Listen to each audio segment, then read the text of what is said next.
Okay, guys, we're here today on our BJJ Fanatics podcast. We have today here as a guest Garry Tonon, also Michael. So, guys, we just shot an entire instructional video with Garry about his next instruction on BJJ Fanatics, and it's an awesome one. It's called Shoot for the Kill, and he has here for him as well. He's AK-47. So, can you explain what that means, Garry? Yeah, man. So, we're still toying around with the naming of it and everything like that. But I think basically it's going to be something like submission wrestling and scrambles, shoot to kill. The idea being that most of the time when people look at the idea of going for takedowns, whether it be judo, wrestling, whatever the case may be, they're more focused on the idea of point scoring. And what I want to try to do is integrate kind of the systems that DDS has created for submissions into the standing grappling. I've tried to stay away from repeating too much material because, Gordon's got some instructionals out there and John has a lot of submission instructionals out there, but just kind of helping meld the two together where we can go from feet to floor and eventually integrate into submissions so we can spend the most time trying to threaten our opponents with attacks that we possibly can from all dimensions of the game, not just on the ground, but also in the standing position as well. Yeah. Oh, Garry, but the fastest submission ever on ADCC, I don't know if it's the fastest submission ever, or for sure the fastest submission in 2019. Yeah. Was you, and it was exactly about this subject, right? It started from standing, and you jump in. Can you explain what you did there? Yeah, sure. So it was my match with Edwin Najmi. I forget exactly how many seconds it was, maybe like 14 seconds or something like that. I believe I got into an underhook, jumped Kani Basami, and the inverted heel hook was exposed immediately. And that's the kind of things that we're talking about.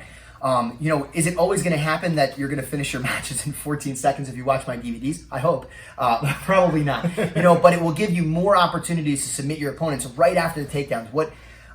There's an immense amount of opportunity immediately after takedowns for many different things, whether it be guard passes, whether it be submissions, whether it be to take your opponents back. What you'll see all the time is that a transition after a takedown in a match in live competition can be the end of a match sometimes. And that's kind of what I want to make you guys a little bit better at. Not just, we're just going to finish the double leg and pin our training partner to the floor, but like the moment we go for whatever takedown we're going for, maybe there's back exposure, maybe there's an opportunity to attack my training partner's leg.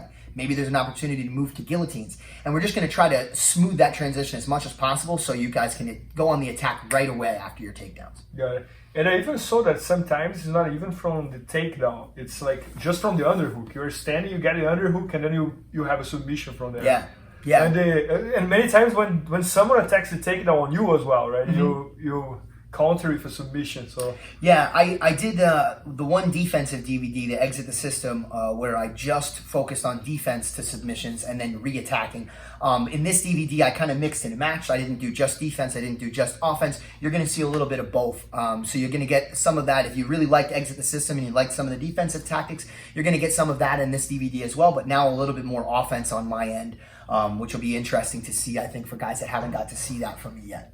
Well, we have over 400 videos in the store, and this one's really unique because most of our videos from the feet are basically judo-based takedowns from the gi. Bushesha has one coming out that's kind of like a jiu-jitsu-based takedowns, or we have a lot of wrestler-based takedowns from the feet. Sure. This is more transitioning directly into submissions from the feet because it's not really an area that people train defense for, is it? Yeah. Well, it's difficult to, right? Defending a Kani Basami, like what do you tell them? What do you tell somebody to do? Just so anyone doesn't know, Kani Basami is someone who, when you're kind of jumping into their legs. Sure, scissor takedown, right? That's the way most people know it. You could take some precautions to try to not get hit with a Kani Basami. You could there are some tells about me trying to go for one ahead of time, but it's kind of one of those things that just happens so quickly. It's a very difficult thing to provide a defense to. Whereas most of the transitions that we do in grappling kind of happen slowly over time. Right? I move from a front headlock, and then I transition to something. All right, but now we're literally going from feet to floor in an instant sometimes. And that can add a dimension to your game that's extremely threatening. There's other athletes that do this very well as well. I mean, for instance, we talked about me hitting the scissor takedown in Edwin Najmi.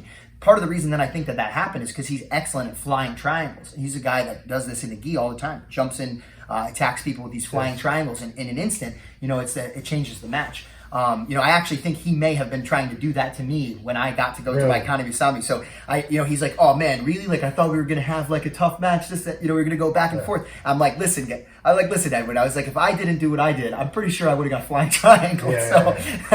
He's a sneaky guy too. He actually jumps higher than you'd think on the triangle. Yeah. We've seen him. Crazy. I remember he winning the words as a purple belt, pretty much flying triangle everybody. Yeah. And everybody knew that he would do the flying triangle, and he would still do it, and he would still get it. So. And he jumps like he actually he gets way higher than he gets almost up to their head. Sure. So you have something of a wrestling background. Can you tell us a little bit about that? A little bit. A lot of people ask me about my wrestling background. I did a little bit of work scholastically. I did it till somewhere around ninth grade or so. I was doing some scholastic wrestling. I took some privates from Matt Pletcher, so was captain of the team at Rutgers, and John does an excellent job of integrating skills. Big part of the reason I have this idea of this whole idea of submission wrestling, moving from submission to submission, is because John does a great job integrating judo and judo and wrestling principles into jiu-jitsu and kind of fitting it in a way where we could attack submissions. But I would say that what people don't know about my wrestling background, something that's a little bit more unique. As I was doing a study into wrestling, I tried to think all right, who's the best at this, right? Because I had some resources, but I wanted to look at the best in the world, similar to the same thing that I do in MMA when I'm studying tape. I try to look at the best boxers, the best Muay Thai guys, right? So I'm studying, different types of wrestlers, and what I start to notice is the Russians have a pretty dominant hold on the sport, right? They're doing really, really well in wrestling. So I look at them, and I'm watching a bunch of different tape from a bunch of different athletes. And one of the things that I noticed, and you guys may have seen some of this coming out with Khabib, is that they have a lot of their teams and a lot of their athletes wrestling bears. You've seen that, right? You've seen a video of Khabib wrestling the bear? You've seen? Yeah. So, I was looking into this, and I'm like, man, this could be a fundamental thing that could makes these guys better. It makes them unique. Maybe it's the weight, the strength, or the natural intensity that the bear brings, the natural movement, I should say, right? So, but the problem is I live in New Jersey and I'm training full time, right? So where am I going to get my hands on a bear? I don't. There's not any bears walking around. It's not like in Russia where you can just walk into the woods, I guess, and find these things. So I'm doing some research, and it seems like the only way that I'm going to be able to do this is inconsistently. I'm going to have to fly to New York or something, and maybe be able to find some bears there to be able to wrestle. But then as I'm searching, I get a Google result for this club. It's called the Big Bears Club in Belmar. It's on the South Jersey coast. This town. And another thing that I noticed is that they're open super late. They were open till 2 a.m, which I found to be odd. This place that houses bears, why would they be open so late? But it works great for my training schedule because I'm packed, dude. From the morning I'm training at Henzo's, afternoon sparring, then I go back to my school that I gotta do, teach my students, right? So I'm like, oh man, maybe I'll head to the Big Bears Club after I'm done training. They're open till 2. I'll get there at 12 after I'm done teaching my students. So I go into this place in Belmar, and I walk through the door, and I have to say I was a little surprised because as I'm looking around, I don't see any signs of bears. I thought maybe there would be a certain smell, or you'd see an enclosure or something where they would keep these bears, right? Maybe some hair left out or something like that, but I just didn't see any sign of bears in this place. So I'm walking around, they actually had a bar there, and, I had myself a drink, and I'm asking around, some of the clientele, and I'm saying, guys, you guys have bears available to wrestle. I've been really looking into this, and is this a thing that you guys have? It's called the Big Bears Club. And they're like, yes, of course. They were actually very excited. When I mentioned the prospect of wrestling bears, they were like, yeah, absolutely, we can make this happen. Yeah, it's intuitive. So I'm pumped, I'm ready to go. They bring me over to this little matted area that they have, and they tell me that I'm going to wrestle this bear named Hung Youssef. Okay, now that seemed like an odd name for a bear, and I realized it's actually it's a dude that's just really big and hairy. Actually, a lot of the dudes in this place, ironically, kind of look like that. They kind of look like you, but a little bit more handsome. So as I'm gearing up to wrestle Hung Youssef, I see they hand me a bottle of baby oil, and I'm like, I'm like, I don't know about this. Like, this is a little weird. They're like, listen, it's customary. It's like, this is what you're supposed to do. This is what this is what the Russians do before they wrestle. I'm like, all right, sure, fine. I oil up, whatever. Yusef's doing the same. Now, Yusef has like these windbreaker pants. He just rips them off. He's got that Brazilian sunga that they used to wear for no gi, right? It's like a woman's bathing suit, but it's like cut off, right? I wasn't game to do that. I was like, I'm going to show up in my no-gi shorts. I think that's good enough for me. Yeah, sure. So I'm wrestling Hung Yusef, and, we're exchanging technique and, different movements and things. It gave me some really tough rounds. And, after the experience was over, I was like, damn, I think wrestling these bears is like a good thing for my wrestling. I think like this could actually help me improve my technique. It's open late. I can get there like pretty much every night. So I started going there like 5 days a week. I really think it started to improve my wrestling technique. And, I've been doing that ever since. Been doing that for like the last 5 years. And, I think I got a lot better because of it. I think that's like the main reason that I'm the dominant wrestler that I am today. I mean, look at the Canuto match. And I think that was the pinnacle of, my wrestling technique, just constantly on the attack. And I really just have to thank the Big Bears Club in Belmar. Thanks so much, guys. I really appreciate all the hard, sweaty workouts. Yeah. That's. I mean, honestly, I don't believe that Canuto was doing that.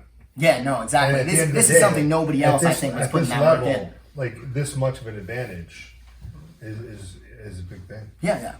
So, you got to go out and you got to try different things that other people aren't willing to do. Well, put in those hours. It certainly sounds like you're willing to try different things. That's right. That's awesome. This sounds like that too. Yeah. Well, I think is that more to exemplify the concept of shoot to kill. Shoot to kill. That's it, right? Yeah.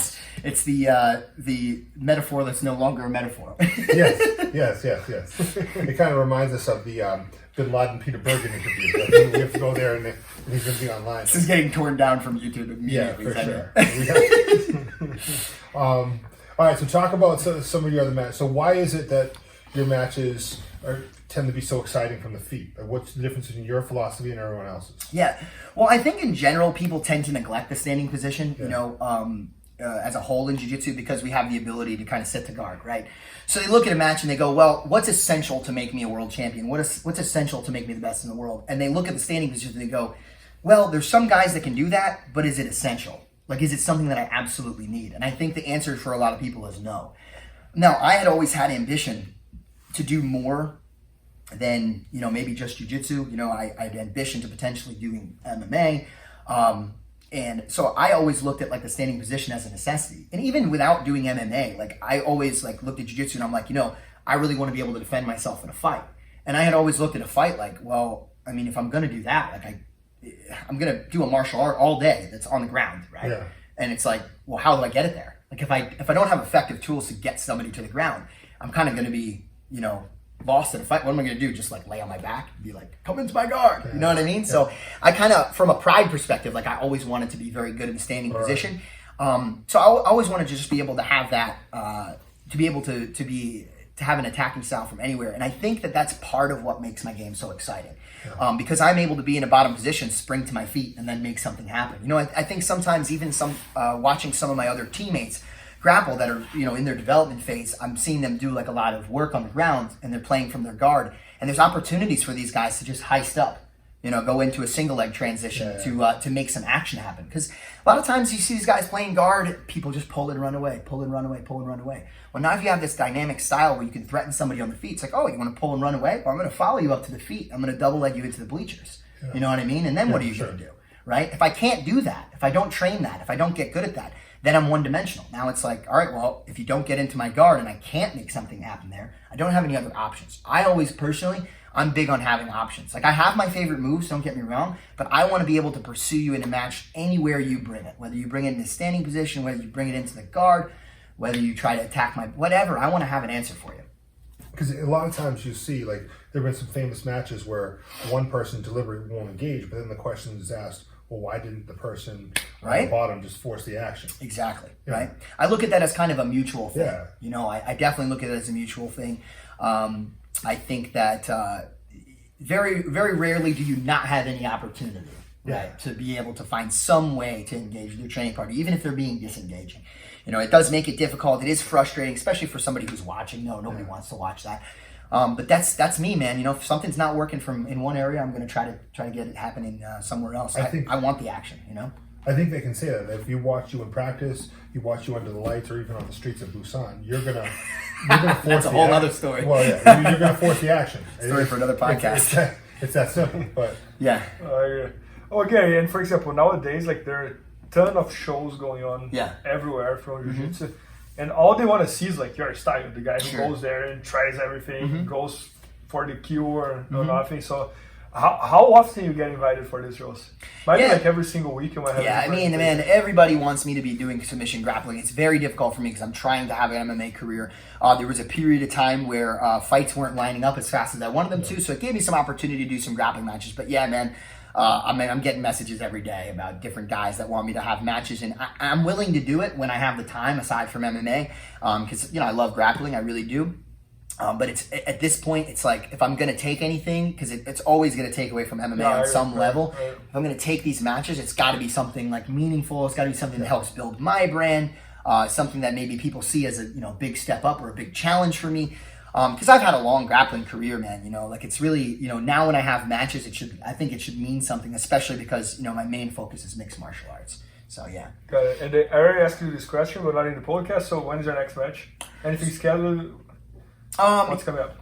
So hopefully fighting soon. We'll see. The one championship's next available shows I think are in April. So I'm crossing my fingers I get on one of those shows. I just recently made a call out to Martin Wynn, the champ of the division. I'm hoping for a title fight. I've been working on trying to make any fight happen. But I figured, hey, let's put our foot on the gas and try to make something go here. So I figured who better to go after than him. So we'll see what happens with that. As far as grappling matches are concerned, I should be having a grappling match with Dustin Poirier on. Who was the UFC interim champ? Yes. On. He trains in New Orleans area, no, Louisiana. No, 100% sure. I didn't know that. Yeah. Wow, interesting. But the match itself will be in Miami, I think, on the 21st, I believe. March? So, no, February 21st. So coming up pretty soon. It's a Substars card. Substars. Yes. Oh, that's my awesome. First show with them. I haven't really seen too much that they've been doing, but they seem really great. They seem like they want to put on a big show. They're bringing some big names to the table. They're doing some interesting stuff. I think there's even like sumo matches and stuff going on there. Wasn't that the event where Erberth had the knee injury and ran to the crowd with Philippe's brother? Oh man, I'm pretty sure that was a Substars event. Yeah, could be. Don't know. I don't remember. Yeah, it was in Brazil. So are they a Brazilian promotion? No, I don't think so. Not from what I can tell, but it's hard for me to say. No, it's not Substars. Oh really? But I forgot the name. Yeah, I forgot the name. Spreading rumors now. It was not Substars, I think. Well, listen, we just had to listen to your entire factual story about your bear training. I hate to say something that wasn't true. Yeah. On this podcast. Yeah, of course. No, but so guys, we just tried this entire structure of Garry yesterday and today, all about his submissions coming from the standing, and it's gonna be at bjjfanatics.com soon. So maybe by the time you're listening or you're watching, it's already there. So make sure to check that out. Any other question, Michael? No, man. It's just an honor to be with Garry. Well, obviously, one of the more entertaining people that we deal with. Always a lot of fun. Yeah. Thanks so much, guys. Really appreciate being here. Thank you, Garry. Thank you.